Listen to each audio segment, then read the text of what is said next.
S'il y a une obligation légale venant d'une agence en charge d'appliquer la loi de donner accès à des données d'utilisateurs, ce n'est pas quelque chose qui est accordé automatiquement. Ça passe par un processus d'examen légal très minutieux avant que nous accordions l'accès. Et seulement en cas de cas juridiques avérés.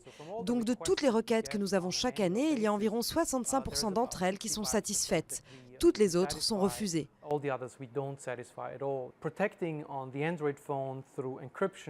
Protéger un téléphone Android par l'encodage est l'une des clés pour protéger les données de nos utilisateurs.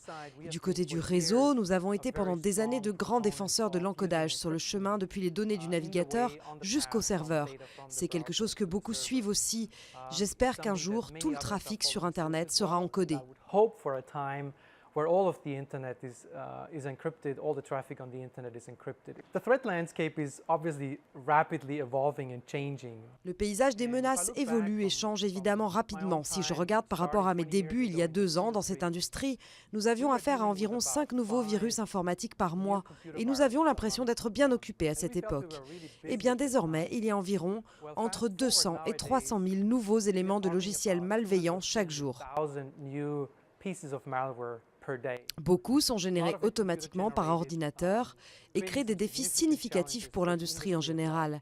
Mais notre infrastructure informatique nous permet évidemment de traiter, analyser, rechercher ce paysage changeant de logiciels malveillants et d'anticiper d'où viendront les prochains éléments de logiciels malveillants, les prévoir et s'assurer que nous avons les bons remèdes en place pour nos utilisateurs. Au début, les logiciels malveillants étaient destinés à faire rire ou à montrer ce qu'on savait faire. Et ça s'est transformé en marché grand public. Des logiciels malveillants qui sont spécifiquement programmés pour cibler autant d'utilisateurs que possible et cibler leurs données également. Aujourd'hui, ça s'est transformé en logiciels malveillants soutenus par des États. Et c'est ce à quoi nous faisons face aujourd'hui.